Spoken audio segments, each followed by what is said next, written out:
bien por ahí. Gracias a Indicious una vez más por esta invitación. Siempre creo que está bueno compartir lo que a uno le va pasando, porque es la forma más rica de que otras personas que estén quizás pasando por la misma situación digan, no es tan grave, o ya hay otras personas a las que les pasó. Así que nada, arranquemos un poquitito con esto. Vivimos a 1000 kilómetros por hora. No solamente en nuestra industria vivimos a 1000 kilómetros por hora. El mundo en el que vivimos. Tenemos mensajes y notificaciones y cosas para hacer. Estamos en una reunión mandando un mail a un cliente o estamos pensando en lo que vamos a cenar o qué vamos a hacer el fin de semana, pero vivimos al palo. Vivimos al palo. Posta. O sea, si se lo ponen a pensar, seguramente muchos de los que están acá están mirando esto mientras contestan un chat de Slack o están mirando WhatsApp o Instagram, que no sabemos ni por qué, pero estamos constantemente con eso, como con la multiplicidad de imágenes y de mensajes que vamos recibiendo. Entonces, lo que vamos a hablar un poquitito hoy es de esto, de la frustración nuestra de cada día, como si casi fuese una religión frustrarse. Es como, bueno, tenés que estar ahí para estar en el otro lado. Entonces, primero algunos conceptos. ¿Qué dice la RAE de frustrarse? Frustrar viene del latín frustrare, privar a alguien de lo que esperaba, dejar sin efecto malograr un intento, o dejar sin efecto un propósito contra la intención de quien procura realizarlo, frustrar un delito. Esto es lo que dice la RAE, básicamente dejar sin efecto lo que estábamos intentando hacer. Y pareciera que en esta industria a veces el cliente o el equipo o el feedback frustran nuestras ganas de hacer, nuestras ganas de proponer. Y les pongo un par de ejemplos. Me imagino que muchos conocerán a Saul Goodman, Homero Simpson, Serena Williams, el tenis tiene mucho de frustración, Gordon, Leslie, y un montón de personas, hasta el propio Messi, que hoy claramente y felizmente no tenemos esta imagen de Messi frustrado, sino un Messi que está disfrutando todo lo que está haciendo. Y lo que tienen en común todas estas imágenes es que todos estaban esperando algo, todos están esperando que le suceda algo.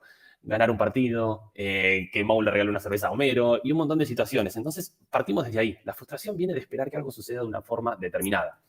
Y nosotros constantemente estamos esperando que las cosas nos sucedan. Quiero eso, quiero que el cliente me diga que sí, quiero que apruebe mi diseño, quiero no tener más rondas de feedback, quiero irme de vacaciones, pero el dólar, pero un montón de cosas que lo que nos hacen nos frustran de alguna manera. Y les voy a poner el ejemplo de un proyecto que hicimos ya hace un tiempo. Este sitio ya no está más online, y no es que no está online porque es un sitio viejísimo, sino que no está online porque estuvo 7 fucking días online y se fue abajo. ¿Por qué? Veníamos a desarrollar el proyecto, esta es una plataforma de pagos para Perú, uno de los bancos más importantes de allá. Hicimos toda la identidad, hicimos el sitio, lo lanzamos, la gente empezó a entender de qué se trataba ahora, y al segundo día de estar online, viene una persona de arriba y dice, demos de baja este sitio. ¿Por qué? Porque hay que imitar a lo que hace la competencia. Imagínense la frustración que sentimos nosotros después de todos los cambios que fuimos recibiendo, de todas las horas que le dedicamos. Y lo único que le pedimos al cliente es, déjalo un par de días más que está participando en Awards. Bueno, cuestión que este sitio terminó ganando el sitio Diana Awards y el cliente lo dio de baja. O sea, la frustración estaba por las nubes, por las nubes. Y para repasar un poquitito todo lo que puede llegar a ser un proceso de diseño y todos los diferentes lugares donde podemos frustrarnos, entendiendo cuáles son las cosas que van sucediendo. Hay dos momentos que no tenemos tanto control, que es la parte comercial, porque estamos intentando vender algo, y la parte de valoración, que depende de cómo el otro nos ve y qué le está pasando al otro en ese momento. En el resto, lo que es gestión, evaluación, UX, UI, front, admin, QA, inmigración, es algo que nosotros estamos realizando, por lo menos día a día, en un proyecto web. Y si esto lo pasamos a cuántas tareas tenemos dentro de un script básico para hacer un sitio web, son 48 tareas. O sea, fíjense la cantidad de situaciones en donde nos podemos frustrar en un proceso. Y estas 48 tareas tienen 114 checks solo de QA. O sea, cuando termina todo eso, la instancia de QA tiene 114 checks. El equipo me odia cuando yo me pongo a hacer QA de un proyecto, por eso cada día tratan que lo haga menos. No, anda más a la parte comercial, andate más para este lado. Pero bueno, en definitiva, todo esto, todas estas etapas del proceso tienen lo que yo llamo, parafraseando al viejo Batman, los potenciales agentes frustrantes, los PAF. Y vamos a ver por qué. En la parte comercial, cuando arrancamos, tenemos tiempos, estimación, alcance, valoración, conocerse, presupuestos con el cliente. En la parte de gestión, contratos, tiempos reales en base a objetivos y disponibilidad, evaluación, alcance versus necesidades versus mercado versus los usuarios. Diseño, subvaloración de la etapa, como el diseño de UX para muchos de los clientes es, no lo entiendo, vamos directamente a UI. Nos han dicho, y de hecho en varios procesos, le falta color. Dijimos, ¿cómo que le falta color? Y lo primero que pensamos es, el cliente no nos valora. Y después de que pasó varias veces, dijimos, quizá no estamos mostrando el suficiente valor a la etapa de UX y los beneficios que nos trae.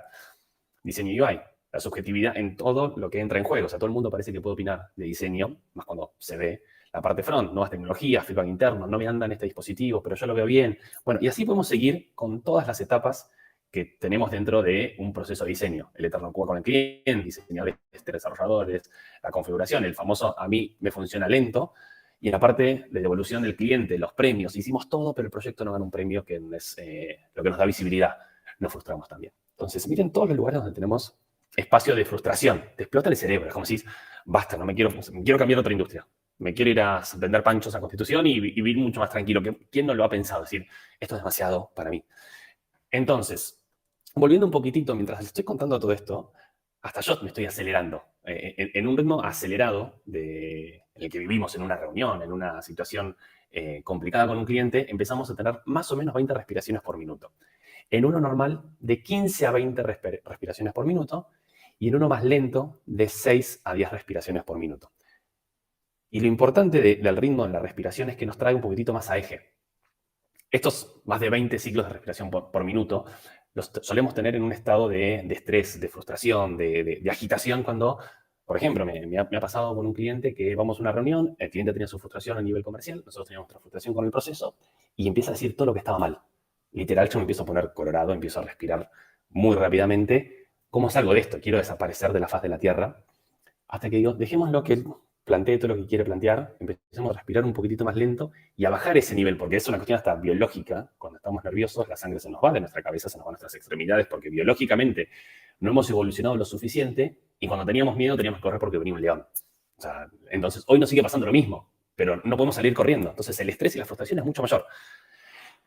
Y lo que hace Don Draper, no sé si llegaron a ver la serie, espero que sí, y no quiero spoilear mucho más, pero con 6 respiraciones por minuto, mucho más lentas, mucho más conscientes, nos ayudan a estar en un estado mucho más de calma y de control de la situación. Porque precisamente no va a cambiar nada de lo que está afuera, sino tiene que cambiar cómo nosotros percibimos esas cosas que nos están frustrando. Y con estas, bánquenme un segundo. No los puedo ver, pero los voy a invitar a que este viernes a las 10:25 de la mañana cierren los ojos, inhalen, aguanten un poco y exhalen. Una vez más, bánquenme, no se ríen. Inhalen. Aguanten. Y exhalen. Si lo quieren seguir repitiendo, está fantástico. Este mini ejercicio de bajar a tierra, hasta me siento yo en un tono de voz mucho más tranquilo, después de los nervios de arrancar con el streaming y empezar a contarles un poquitito todo esto, lo que hace es que nos vuelve un poquitito a eje y nos hace dar cuenta de decir, no es tan grave lo que me está pasando con este feedback del cliente. No soy un inútil que no sabe diseñar. Es un cliente el cual quizás no está logrando ver el valor en lo que estamos haciendo, o no estamos entendiendo el feedback, o quizás necesitamos ser un poco más autocríticos. Y no se trata de mí, se trata de lo que estamos haciendo. Y un poco lo que quiero poner sobre la mesa es eso. Nos frustramos porque estamos creyendo que lo que nos está pasando a nosotros. Y la realidad es que cosas van a pasar siempre y no lo vamos a controlar nunca. Lo único sobre lo cual tenemos control, entre comillas, porque no deja de ser una sensación de control, es cómo reaccionamos a esas cosas. En esa situación con el cliente que les contaba recién, que hemos tenido un montón, y con los chicos de Indicios hemos tenido bastantes más, lo que cambió en ese momento en el que el cliente estaba enojado, a que yo dije, espero un poco, respiro y lo dejo hablar tranquilo, porque uno como que enseguida salta a defenderse. No, pero esto no fue así, pero me dijiste tal cosa. Es decir, esto no es tan grave. Y lo peor que puede pasar es tener un intercambio un poquitito más subido de tono. Si estoy bien con eso y puedo enfrentar eso y ya lo enfrenté en otro momento, bienvenido al quilombo. ¿Qué es lo que puede pasar? Nada, absolutamente nada. O sea, tengo un trabajo, tengo familia, tengo amigos, puedo seguir viviendo de lo que me gusta. Entonces, si eso más o menos lo tenemos claro, yo puedo asegurar que la frustración, por lo menos la idea de esta charla es que baje un poquitito, que no sea tanto. Volvemos de vuelta a estas etapas en donde nos frustramos.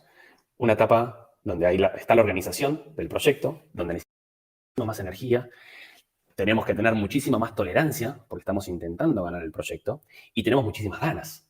O sea, quiero cerrar el proyecto con este cliente porque me encanta, porque estamos en una época del año que el equipo está motivado, porque negociemos un poquitito más, seamos flexibles, total.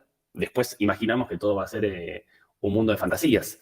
En el proceso, la energía y la tolerancia es más o menos parecida y las ganas están igual. Ahora, en la etapa final, cuando empieza el QA, la migración, la valoración, la energía se fue al piso, la tolerancia es mínima y las ganas con suerte siguen siendo las mismas. Entonces hay mucho más margen para que nos frustremos porque ya no tenemos flexibilidad, porque estamos agotados, porque ya nos da todo lo mismo. O hay situaciones en donde uno intenta explicar los beneficios de hacer las cosas de determinada manera y el cliente es, lo quiero así, lo quiero así, lo quiero así. Y nosotros tenemos una frase que dice, al enfermo su medicina. ¿Lo querés verde? Toma verde. Ya te expliqué que el verde no funciona, que vibra con un fondo azul, pero lo querés verde, vamos con eso. Si te hace feliz, nosotros somos felices. Y nos evitamos un problema. Entonces, quizás la calidad de ese proyecto después termina siendo menor, porque nos frustramos y ya nos importa todo un demonio. Entonces, siguiendo un poquitito con esto, hay lugares en donde el cliente tiene más cintura para dar su opinión y es donde requerimos mucha más de nuestra energía, nuestras ganas y nuestra tolerancia para explicar por qué ese flujo de diseño UI es clave para que el usuario pase de la home a un interno y después nos contacte y no nos tiene que escribir directamente. Hace poco un cliente nos dijo, bueno, si podemos vender espacios publicitarios, pongamos un montón de banners en la plataforma. Y yo, no se trata de eso. Si pones eso, la gente no te va a visitar. Entonces, es súper importante que vayamos manejando nuestro nivel de frustración. ¿Por qué? Por esto, el cliente se siente mucho más cómodo para dar su opinión en estas situaciones. Hay una anécdota en esta primera etapa de negociación que tuvimos con un cliente, no voy a decir el nombre, pero bueno, es conocido, en donde esta es una cláusula que tenemos nosotros en nuestros contratos. Los entregables contemplan una primera entrega y 3 rondas de revisiones en caso de necesitar revisiones adicionales. Las mismas serán cotizadas separadamente por estudio y deberán ser aprobadas por el cliente antes de su realización. En la negociación, quien estaba charlando con nosotros nos dice, che, nosotros un poquito de ruido esto. ¿Hay posibilidad de eliminar esta cláusula?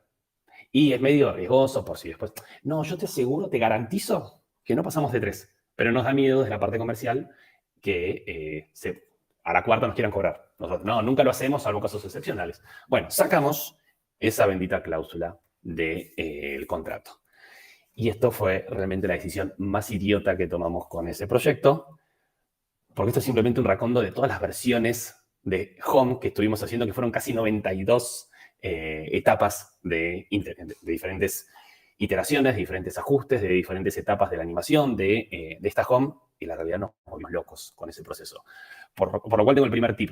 Definan un proceso que sea simple y que sea útil. Si no, lo que va a terminar sucediendo es que, bueno, seamos flexibles, y la flexibilidad está buenísima en algunas etapas de ese proceso. Y saber cuándo conviene ser flexible está buenísimo para que no les pase que saquen esa hermosa cláusula del contrato y después tengan que hacer tantas versiones de una pantalla.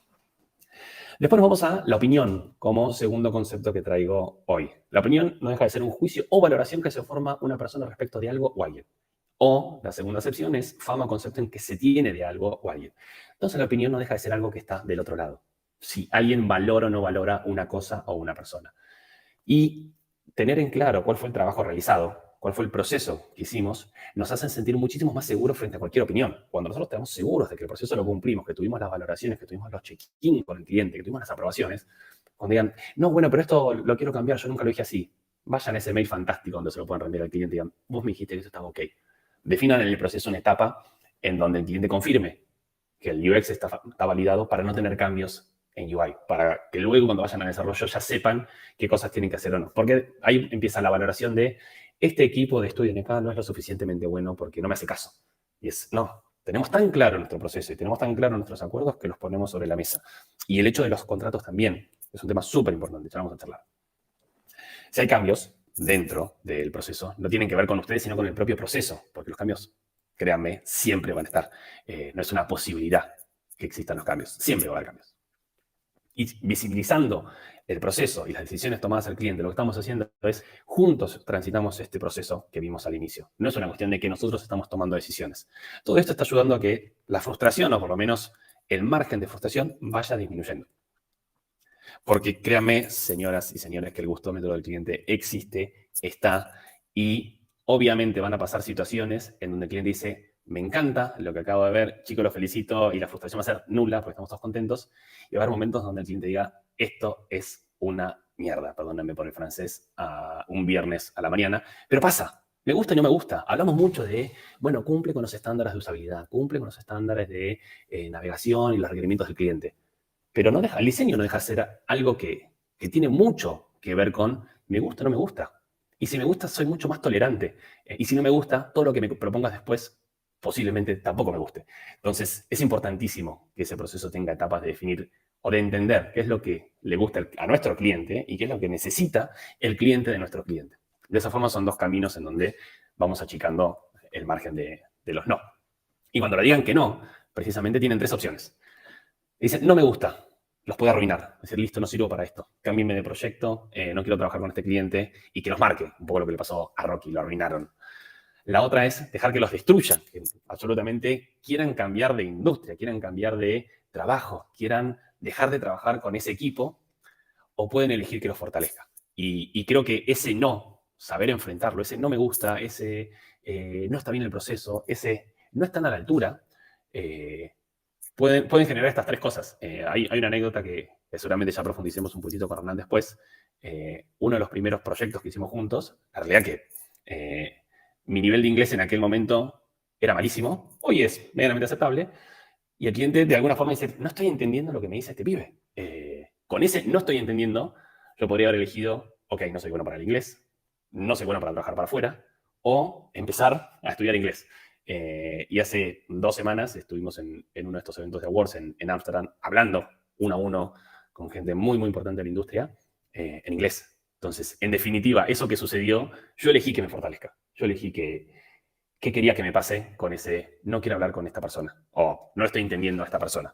Con lo cual, para mí es importantísimo poder tomar distancia también, porque cuando nos dicen que no, volvemos a lo mismo. Queremos salir a pelear, queremos salir a plantear nuestro punto de vista y es ahí donde nos tenemos que correr.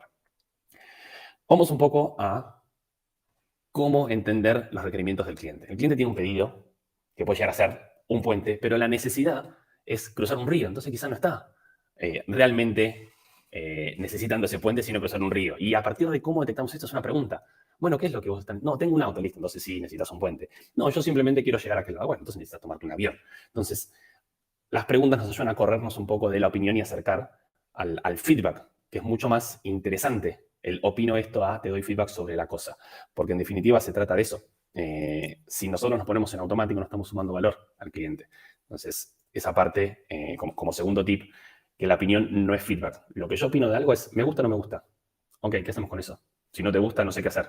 Mira, esto no me gusta porque creo que me remite a tal cosa, porque es parecido a tal otra, porque me da que se asemeja. Ok, fantástico. Por lo menos tengo una especie de feedback para desmenuzar. Y en otro lado, los clientes no suelen saber cómo dar feedback. Son más de me gusta o no me gusta. Pero hacer preguntas nos va a ayudar a acercarnos a un feedback y tener un accionable sobre eso. Así que siempre traten de ir un poquitito más allá. O sea, nos pasó esta semana con un cliente y dijo, todo lo que me mostraron no me gusta. Ok, ¿qué hacemos con eso? ¿Seguimos probando a ver si algún día la pegamos y tenemos una eureka? O, ok, ¿me puedes contar un poquito qué es lo que no te gustó? Para no repetirlo en las otras propuestas. Y de alguna forma, saber los por qué no gustó nos ayuda a acercarnos a ese qué cosas te podrían gustar o qué cosas podrían servir. Y vamos a un nuevo concepto, otro concepto del que estamos charlando, que es vender, que viene del latín vendere. Exponer u ofrecer al público los géneros o mercancías para quien los quiera. Dicho de una persona, de una idea, de una conducta y especialmente de un producto comercial, conseguir mayor o menor éxito de ventas o alcanzar la aceptación social. Y la séptima sección, dejarse sobornar. Bueno, ya veremos quién se deja sobornar y quién se vende al mejor postor. Pero creo que vamos más con la acepción del medio. Dicho una persona, una idea o conducta, y especialmente un producto comercial, conseguir mayor o menor éxito de ventas o alcanzar la aceptación social. Fíjense cómo estamos hablando de dos cosas que parecen lo mismo, pero si hacemos un doble clic, una cosa es vender un producto y otra cosa es aceptación social. Es como, pareciera que, según esta definición, que son lo mismo, pero tienen dos puntos de vista muy, muy distintos sobre mí. O sea, que me estoy vendiendo bien. Y otra cosa es, bueno, esto me genera un ingreso. Y como decían acá también en Los Simpsons, quien no ha visto Los Simpsons, esta persona que ha vendido monorrieles en Montevelo, Northwood y Coca-Cola, está vendiendo y el equipo de ventas como tal está de alguna forma en algunas industrias, no digo desapareciendo, porque sería absurdo, pero sin un área comercial concreta, sin un departamento de ventas. ¿Por qué pasa esto? Porque los clientes empiezan a saber un poquitito más, o bastante más de lo que sabían antes, y no quieren hablar con un vendedor, quieren hablar con el que sabe. Bueno, tráeme a este. Quiero hablar con el desarrollador, no quiero hablar con alguien de ventas que me va a contar o me va a ofrecer un montón de cuestiones. ¿Sí? Esta comparación pseudo teórica de cómo eran las relaciones antes entre ventas y cliente en donde el nivel de conocimiento que tenía el cliente era mucho menor y el vendedor era mucho mayor. Hoy es mucho más cercano. Y les pongo un ejemplo con esto. Este es un mail en donde nos llegó hace un tiempo al estudio que nos dicen, me gustaría solicitar un presupuesto para diseño de un sitio web. Eso es lo que nos llegaba antes. Hoy, punto aparte, dice, la página requiere un rediseño total a nivel gráfico e implementación en WordPress. Para ello tenemos el tema Astra y el constructor Elementor. Para empezar, el logo debe ser cambiado. La página tiene que tener más de 1000 palabras incrustadas. Bueno, y así todo un nivel de detalle. El presupuesto debe contener 38 secciones, un logo, una portada, más para tener implementación en WordPress. Gracias por su tiempo. Saludos. Preguntas. Este tipo de requerimiento nos está mostrando que la persona con la que estamos hablando ya sabe de WordPress, ya sabe de tecnología, ya sabe de SEO, ya sabe de optimización, ya sabe que WordPress posiblemente en su imaginario sea mucho más económico que hacer algo ad hoc. Entonces, el tipo de conversación, una persona que está enfocada en vender y tener simplemente un resultado comercial, no sé si va a estar a la altura. No digo que no pueda hacerlo, pero en nuestra industria creo que tiene mucho más que ver con hablar con el que sabe. E Internet, y por otro lado, las relaciones y el conocimiento que fue incrementando el cliente hizo que la honestidad y la transparencia sean valores muy importantes al momento de vender. Y creo que esto también nos ha conectado mucho con los chicos de Indicious y con otros tipos de clientes también, porque se termina viendo. Si vemos un poco cómo eran las ventas antes, el vendedor, el que tenía la información, dice, ¿sabes qué? Te recomiendo ir por acá. Y uno dice, wow, es el mejor vendedor que conocí en mi vida. Y hoy es más un consejo. Y en esa etapa que estábamos viendo antes, posiblemente estemos aconsejando mucho más y terminen eligiendo a otro. Pero el lugar en el que nos ponemos no es, quiero salir a vender. Quiero que te vaya bien. Y si eso es honesto y está alineado con los valores que tenemos, empezamos a hablar de una forma mucho más de igual a igual con el cliente o también con los equipos. Esto no se trata solamente de ventas. Y antes estas relaciones eran mucho más de, tengo el poder, tenés que confiar en mí y vas a hacer lo que yo digo. Y hoy está mucho más en un círculo de confianza. O sea, la relación es de confianza. Si yo no confío en el otro, en mi cliente, en mi equipo, estamos trabajando todos remotos desde hace un tiempo. El mundo cambió. Si no tenemos confianza en lo que está haciendo la otra persona, y directamente no trabajemos. Vayamos a hacer otra cosa.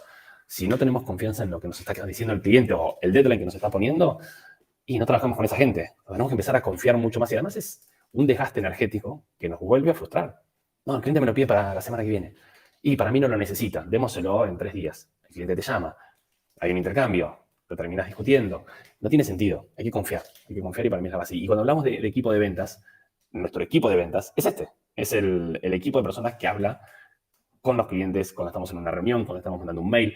En todo momento estamos vendiendo sin vender, que es la parte más interesante. Porque vos estás hablando con confianza, estás generando un vínculo. Por consiguiente, la otra persona no tiene ganas de romper ese vínculo y por consiguiente, lo que te pueda llegar a decir va a pensarlo mucho más porque también tiene un nivel de conocimiento mayor. Entonces hacemos que, en vez de tener una relación de poder, donde el cliente pasa a estar acá abajo, acercamos mucho más eso. Y no digo que seamos amigos, pero digo que podamos hablar en un nivel de transparencia y honestidad que nos corran un poquitito de, bueno, entiende, me dijo esto y lo tengo que cumplir porque si no me va a sacar el proyecto. Y nos frustra, y nos da miedo, y nos aleja de lo que realmente sabemos hacer. Y volviendo un poco a lo que hacemos, el 40% del tiempo dentro del estudio nosotros lo usamos para, de alguna forma, persuadir, convencer o influenciar. Y este porcentaje está basado en el calendar del estudio y el tiempo invertido en reuniones, etc., feedback, hablar con el equipo y demás. Fíjense que es casi la mitad del tiempo que utilizamos para hablar. ¿Y por qué nos pagan? ¿Por qué le pagamos al equipo en Estudio NK? ¿Por qué nos pagan nuestros clientes? Primero, por hablar. El primero es por poder tener una comunicación clara, por poder hacer la pregunta que realmente es relevante para el proceso, por preguntarle a la otra persona cómo está, cómo te sentís. Hay una anécdota de Mandela que él recomendaba siempre hablar al final. Hay una reunión en donde va y todo el mundo quería discutir por el punto de vista. Y si vas a esa reunión con un cliente o con un equipo o a dar feedback sobre el rendimiento y quieres hablar al principio, lo que estás haciendo es que no le estás dando a la otra persona la posibilidad de poner su punto de vista. No estás dando la posibilidad de que el resto pueda compartir e intercambiar. Y por otro lado, si hasta lo pensamos más estratégicamente, no vas a saber si lo que estás diciendo es correcto. Entonces, siempre traten de hablar al final. ¿Por qué? Porque el resto se queda con la sensación de que fueron escuchados. Mi punto de vista fue tenido en cuenta.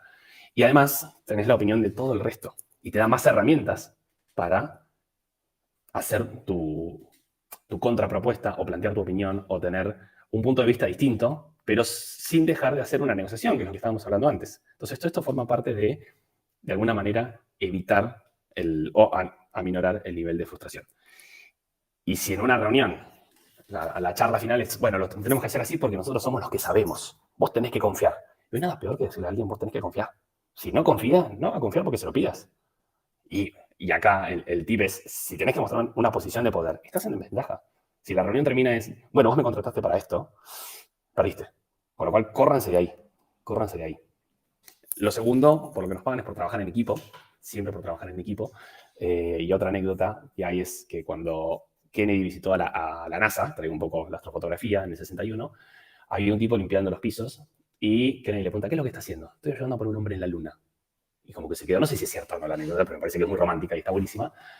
Ese tipo, si no limpia el piso y cae una banana y está caminando Armstrong y se patina y se parte la espalda, posiblemente no pueda poner un hombre en la luna a la NASA. Entonces el trabajo en equipo es lo que de alguna forma nos da un propósito mucho más grande que las voluntades individuales de las personas. Bueno, yo quiero terminar de trabajar a las 4 y ser feliz. Ok, pero si eso implica que vino un feedback y no estuviste con el equipo o no participaste de la solución y el resto de las personas se quedaron y no estás de alguna manera siendo parte de esa solución y cumpliendo esa visión que es mucho más grande. Entonces tiene que ver un poquito con eso. Y por otro lado, cada vez que hacemos algo a nivel diseño, a nivel tecnología, también estamos ayudando a que nuestro cliente se acerque un poquitito más a su objetivo, que no siempre tiene que ser un objetivo comercial. A veces se trata de estar feliz y orgulloso de lo que consiguió. Y para nosotros eso también es parte del objetivo. Y tener en claro cómo lo vamos a medir nos da también más herramientas para no frustrarnos con una opinión que no nos gusta. Tip número 4. Encuentren un para qué están haciendo lo que están haciendo. Es importantísimo. Y alguna de las cosas que nosotros hacemos en NK para no frustrarnos y vender mejor, para decirlo de alguna manera, porque como decíamos, siempre estábamos vendiendo, es la primera. Sintonizamos con nuestros clientes y entendemos lo que le está pasando. Si vemos un cliente que está nervioso, no tenemos que salir a ponerlo más nervioso.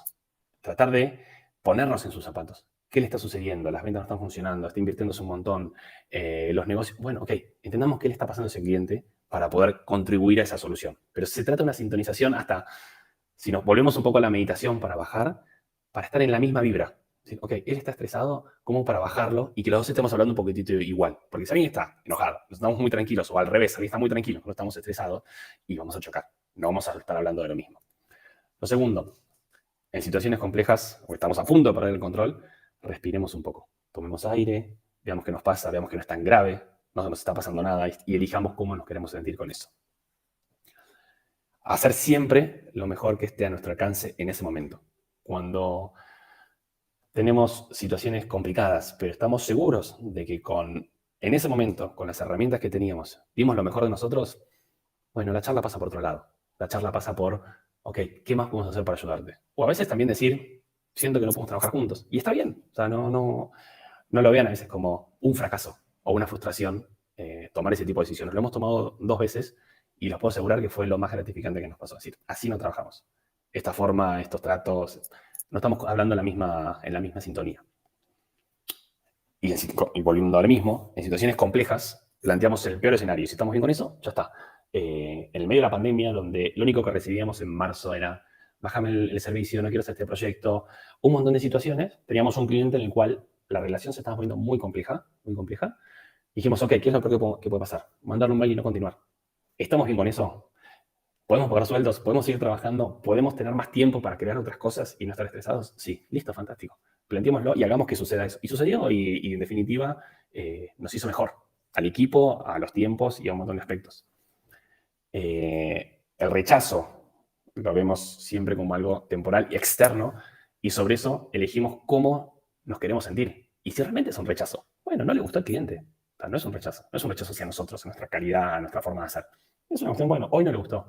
Quizá mañana lo comencemos. Quizá no, hay que hacer otro proceso, hay que hacer otro diseño, o hay que encararlo de otra manera. Terminando un proyecto, todo armado en Prismic, que es un headless CMS, el cliente nos dice, pero yo quería WordPress. Decimos, bueno, rechazaron nuestras preguntas al inicio, no le dimos relevancia, no preguntamos bien. Listo, lo tomamos como una cuestión temporal. Nos frustramos un poquitito, obviamente, porque ya estaba todo listo. Pero la decisión fue, ok, ¿cuánto tiempo nos lleva a mejorar esto? O cambiarlo a tecnología. 5 días porque cambió. Listo, ya está, podemos invertir esos 5 días. Listo, entonces no fue un rechazo. Aprendamos de eso, preguntemos mejor, documentémoslo y sigamos adelante. Ser honestos también con las limitaciones, con diferentes aspectos. Es decir, nos van a llamar para un montón de cosas, nos van a pedir un montón de cosas. Algunas las podemos hacer, otras no. Pero tener en claro cuáles sí es tan importante como tener en claro cuáles no. Porque después les puedo asegurar que se van a meter en unos quilombos tremendos si le dicen que sí a todo. Por consiguiente, se van a frustrar. Ser claros, simples y directos. Se habla mucho en la industria de procesos que son complejos, nombres que son difíciles de pronunciar. En la realidad es que no todo el mundo está en nuestra industria. Entonces, tratar de explicar lo que hacemos como si se lo estuviésemos explicando a una tía no nos va a hacer vernos o que nos vean menos relevantes. Todo lo contrario, la gente necesita hablar en simple, necesita hablar de uno a uno. Che, mira, esto lo podemos hacer así y esto se llama design thinking, pero bueno, lo podemos llevar por este lado. No nos hace ser menos, sino todo lo contrario, nos acerca, nos acerca. Mejorar constantemente la forma en la que presentamos. O sea, yo lo que siempre digo al equipo es, el 50% es lo que hacemos, el 50% es cómo lo mostramos. Entonces, bueno, te paso el link. No, te mando un Loom, te hago una presentación, te cuento, veo cómo va respondiendo tu cara al momento que lo estás viendo para saber cómo, de alguna forma, explicarte el detrás de escena de esas decisiones y no simplemente mandar un link y una respuesta de no me gustó. ¿Qué hacemos con eso? Tiramos por la borda 2 semanas de trabajo. Respetar siempre la perspectiva del otro y preguntar por qué piensa de esa manera y plantearle cuál es una posible solución o un punto de vista distinto, porque en definitiva es eso. O sea, todos venimos a una conversación, venimos a una charla, venimos a dar un feedback sobre un producto digital o sobre una marca con una mochila atrás, lo que nos pasó el día de ayer, mails que tenemos que responder, situaciones personales, y todo eso está en esa reunión. O sea, la reunión, el ida y vuelta con el cliente, cuando escribe el mail, no es él solo hablando de esa cosa, es él y todo lo que le pasó. Y lo que mandamos nosotros son todas nuestras ganas de que eso salga bien, de que no vuelva con rondas de revisión, porque tenemos un montón de laburo por hacer a posterior. Entonces, entender que la perspectiva del otro es tan importante como la nuestra. Pedir ayuda cuando la necesitemos, siempre, siempre. No somos superhéroes, somos personas que hacemos lo mejor que podemos en ese momento con las herramientas que tenemos y a veces no llegamos o no lo podemos hacer o estamos sobrepasados por los temas que les charlaba antes. Entonces, levantemos la mano. Hacemos acuerdos formales con nuestros clientes, le hace contrato. Y cuando hablamos de contratos, siempre lo explicamos. Hay clientes que son más reticentes a firmar un contrato. No, bueno, pero laburemos, total nos conocemos hace un montón. Y ahí la respuesta nuestra es, nos conocemos hace tanto que todo lo que nos pueda hacer doler, pongámoslo en un papel, así no tenemos problemas luego. Es importantísimo, no solamente por esto de la cláusula de las rondas de revisiones que les conté, sino porque en definitiva es, che, esto lo acordamos con el cliente, está pues, sí, no. Y es mucho más fácil cuando venimos en la etapa final del proceso, venimos con muy poca energía, con muy pocas ganas, y no, quiero hacer esta sesión autoadministrable. Bueno, digámosle que sí porque no tenemos energía para luchar. Pero si a esa persona le decimos, no, esto está fuera del acuerdo, es mucho más fácil. Te lo digo, y no es contra vos, es contra lo que definimos, es sobre la cosa. Entonces nos va a bajar el nivel de frustración también. Sumamos a todas las partes dentro de un único equipo, y cuando hablamos de todas las partes es el cliente, nosotros, el proveedor, el partner, y ser transparente también con eso. Este es un partner nuestro y laburamos con él por X motivo, y que el cliente lo sepa. Y etapas en donde hemos aprendido todo esto es precisamente de punta a punta. Si no vamos a revisar qué cosas nos han molestado o qué cosas nos han generado problemas, nos van a seguir pasando. Entonces es importantísimo que miren cuando termine un proyecto o ahora mismo, cuando termina un mes, es decir, qué cosas me hicieron mal este mes, tal y cual. ¿Por qué? ¿Qué puedo hacer para cambiarlo? Si no, nos va a acompañar el resto de nuestra vida. Y la realidad es que tenemos un tiempo muy finito como para estar enojados y frustrados todo el tiempo.